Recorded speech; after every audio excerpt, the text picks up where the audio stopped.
Hello, welcome to my channel. Today we're looking into the disappearance of Joan Ellen Hansen. I wondered how many videos I've done without my headphones plugged in. Anyway, she went missing in 1962. She was 30 years old, and it sounds like her husband at the time killed her. So that's what it sounds like to me. And I was going through the Jane Does, and I've closed a few tabs, and I'll try to open them really quick. But it really sounds like he killed her. So, 30 years old, 5'8", 120 pounds. And I thought that this lady right here, which would have made her 62 at the time. Look at her face. And now, whoops, I've lost it. This one. Look at her face. See the shape of it? She would be 62 years old. And I really thought that that could be her. So, even though she'd be 62 years old. But I don't know. I guess not. It really looks so much like her. Doesn't that look like her?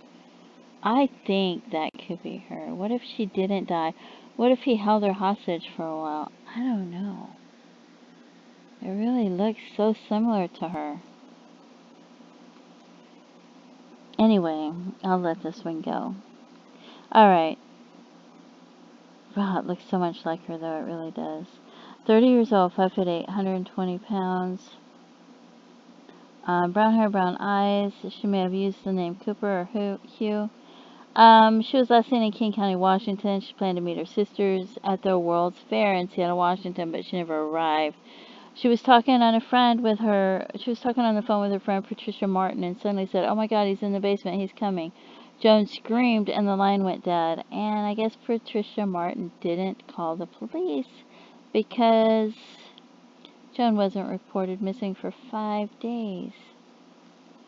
And I think the man that killed her was the one that reported her missing. But she repeatedly called her back, but nobody answered.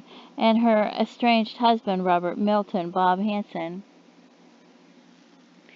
came on the line, and she said, "Where's Joan?" And he said, "She's with you." So I'm guessing she was dead at that point, and he's the one who reported her missing 5 days later. So she's never been heard from again. All her belongings left behind, except for her favorite dress, or one of her favorite dresses, which he probably buried her in. Her car was found abandoned weeks after her disappearance, and it says the windows were rolled down, the tires were flat, and she kept it all nice and neat and tidy, and it was dusty and filthy and cluttered with debris such as empty bottles, food wrappers, and cigarette butts. So, and I don't know if he smoked or what. I don't know who had her car. There were no usable fingerprints, no signs of foul play, and no indication of her whereabouts. I wonder if he took a bunch of food and took her car, and then, I don't know. Anyway, she normally kept her car in a neat and clean condition. An extensive search of the area turned up no sign of her, and a private detective her parents hired was unable to locate her. She married a man that she'd went to school with. She had 2 children by him, but her first marriage ended in a divorce because her daughter had died of sudden infant death syndrome, and then she had an affair with another man. During this period, she was hospitalized briefly for emotional problems caused by the stress in her life.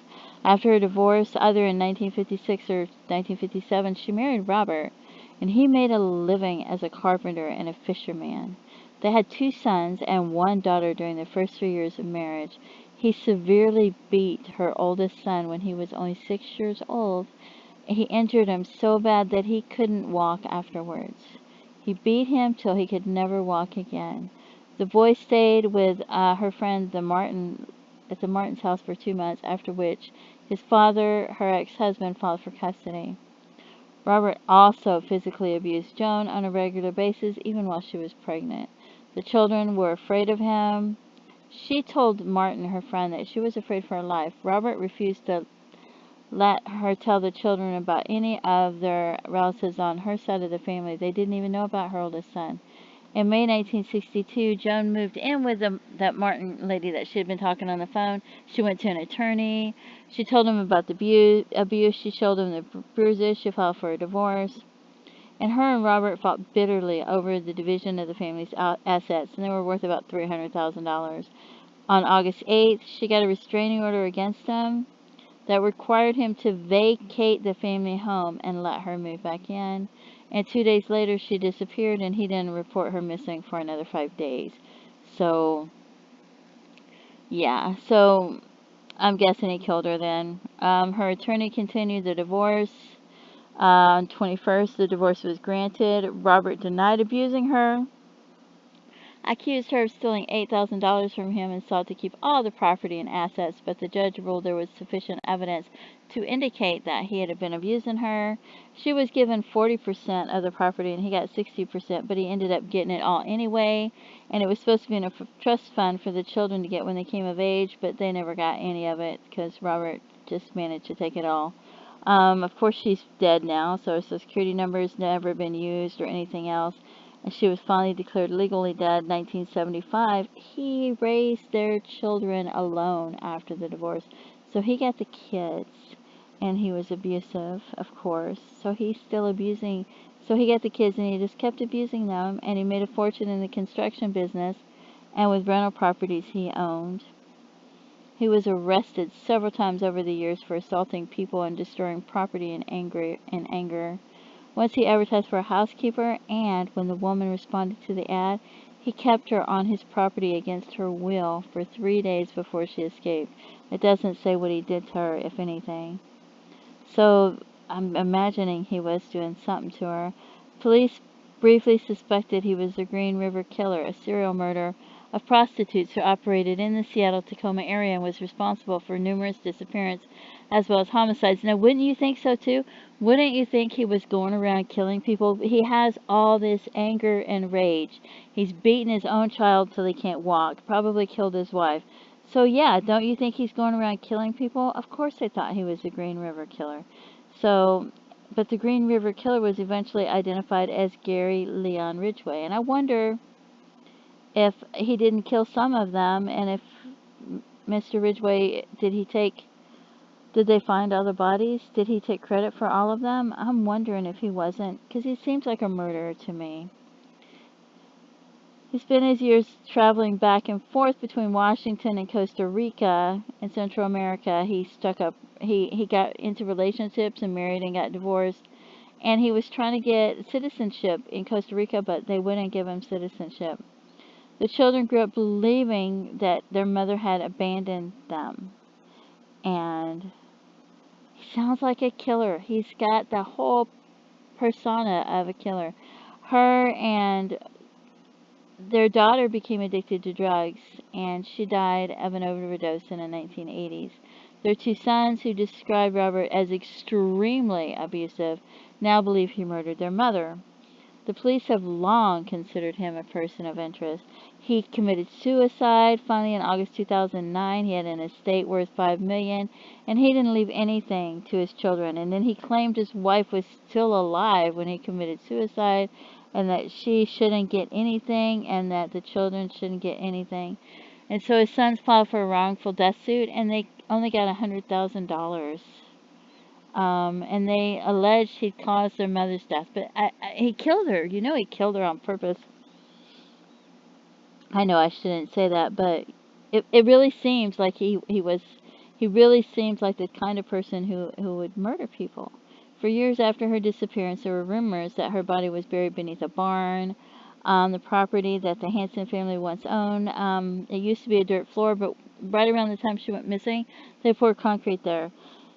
And they'd used ground penetrating radar, but they couldn't find any body. It didn't show that a body was there. So, and there was a true crime writer, Ann Rule, who lived near the Hansen families in the 1960s, and she didn't know Joan. She didn't hear about her disappearance when it happened, but her children knew Joan's children and went to school with them. And so she wrote a book in 2009, Don't Look Behind You, and Other True Cases, the 15th book in her true crime series. So it mentions some of the things that happened. So, and there's different Jane Does that could be her. Like this one, it could be her. It could be anybody that died between 69 and 79 that somebody buried there. It was only like an hour or so away from her. And there's a crude cross made out of 6-inch shoelaces was found near the area of the remains. I don't know if they buried remains or if it's just bone fragments that were found there. I'm not sure if somebody was buried. This one was found years prior, and this could be almost anybody. So, but I don't see her dress or anything about her dress. And here's another one that could be almost anybody. So, I'm not really sure where he buried her, but I'm betting he buried her. So, and these just get further and further away. So there's no telling what he did with her body. But it really sounds like he killed her, and it really sounds like he killed her right then and there. So, I don't know. I bet that lady really regrets not calling the police right then and right there and sending them over, because maybe she was still alive. Maybe she wasn't quite dead yet. I don't know. Or maybe at least she would have gotten caught. Something would have happened maybe. I bet she really regrets it after that. I feel kind of bad for her. And this is just horrific. This is just horrific. This man just beat his child till he couldn't walk, and beat his wife, and beat her while she was pregnant. And he's just so angry. And it just seems like I would think that he was a murderer, and I would think that he killed other people, not just her. I wonder if some of these people in the area that have bones in different places, if he didn't kill them. I wonder if some of the Green River, the ones that he admitted to, if this guy didn't kill some of them. I'm surprised. I would be really surprised if he didn't kill people, because he seems like somebody that would have.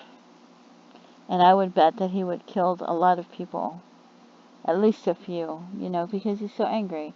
And just beating up on people like that. And, he had to, even if he accidentally killed people, but I still think that he seems like a killer to me.